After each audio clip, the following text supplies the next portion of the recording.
Chapter 11. Dwayne Hoover slept until 10 at the new Holiday Inn. He was much refreshed.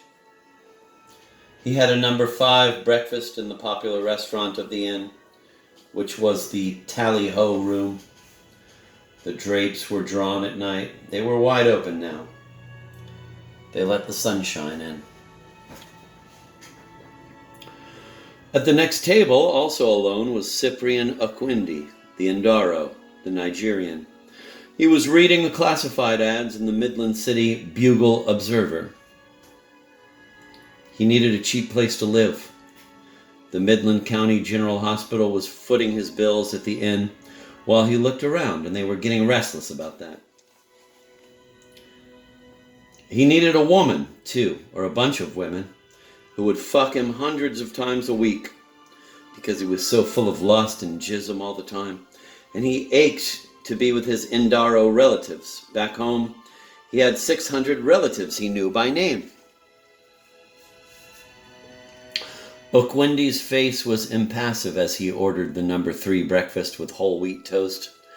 Behind his mask was a young man in the terminal stages of nostalgia and lover's nuts. Dwayne Hoover, 6 feet away, gazed out at the busy, sunny interstate highway. He knew where he was.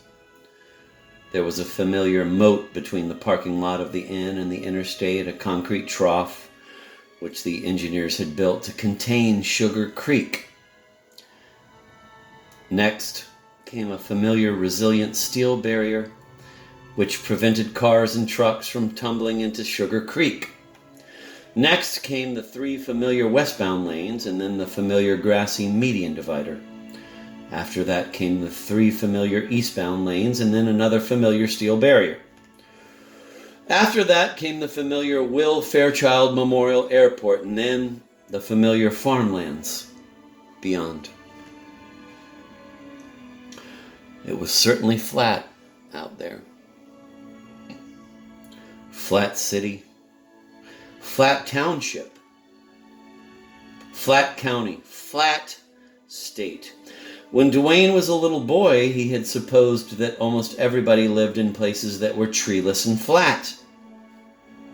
He imagined that oceans and mountains and forests were mainly sequestered in state and national parks. In the 3rd grade, little Dwayne scrawled an essay which argued in favor of creating a national park at a bend in Sugar Creek, the only significant surface water within 8 miles of Midland City. Dwayne said the name of that familiar surface water to himself now, silently. Sugar Creek. Sugar Creek was only 2 inches deep and 50 yards wide at the bend where little Dwayne thought the park should be. Now they had put the Mildred Berry Memorial Center for the Arts there instead. It was beautiful. Dwayne fiddled with his lapel for a moment, felt a badge pinned there. He unpinned it, having no recollection of what it said. It was a boost for the arts festival, which would begin that evening. All over town, people were wearing badges like Dwayne's. Here is what the badges said.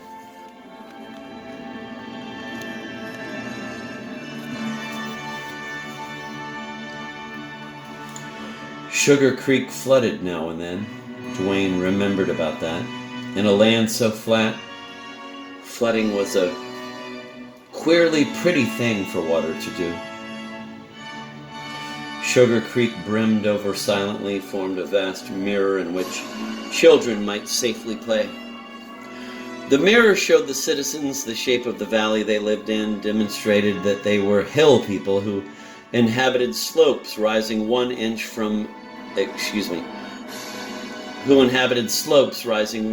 for every mile that separated them from Sugar Creek.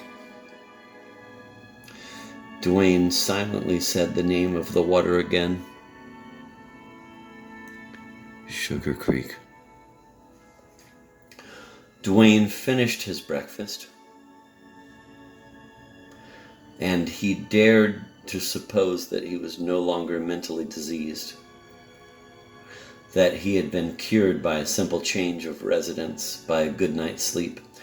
His bad chemicals let him cross the lobby and then the cocktail lounge, which wasn't open yet, without experiencing anything strange. But when he stepped out of the side door of the cocktail lounge and onto the asphalt prairie which surrounded both his inn and his Pontiac agency, he discovered that someone had turned the asphalt into a sort of trampoline. It sank beneath Dwayne's weight. It dropped Dwayne to well below street level, then slowly brought him only part way up again. He was in a shallow, rubbery dimple. Dwayne took another step in the direction of his automobile agency. He sank down again, came up again, and stood in a brand new dimple. He gawked around for witnesses. There was only one. Cyprian Oquinde stood on the rim of the dimple, not sinking in. This was all Oquinde had to say, even though Dwayne's situation was extraordinary. Nice day. Dwayne progressed from dimple to dimple.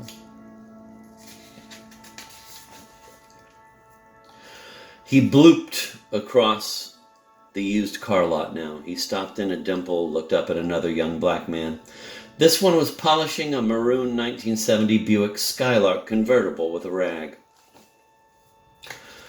The man wasn't dressed for that sort of work. He wore a cheap blue suit and a white shirt and a black necktie. Also, he wasn't merely polishing the car. He was burnishing it. The young man did some more burnishing, then he smiled at Dwayne blindingly, then he burnished the car again. Here was the explanation. This young black man had just been paroled from the adult correctional institution at Shepherdstown. He needed work right away, or he would starve to death, so he was showing Dwayne how hard a worker he was. He had been in orphanages and youth shelters and prisons of one sort or another in the Midland City area since he was 9 years old. He was now 26.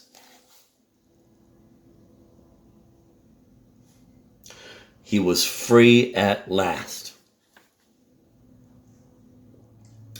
Dwayne thought the young man was an hallucination. The young man went back to burnishing the automobile. His life was not worth living. He had a feeble will to survive. He thought the planet was terrible, that he never should have been sent there. Some mistake had been made. He had no friends or relatives. He was put in cages all the time. He had a name for a better world, and he often saw it in dreams.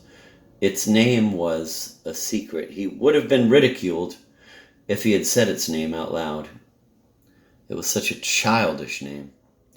The young black jailbird could see the name anytime he wanted to, written in lights on the inside of his skull. This was what it looked like.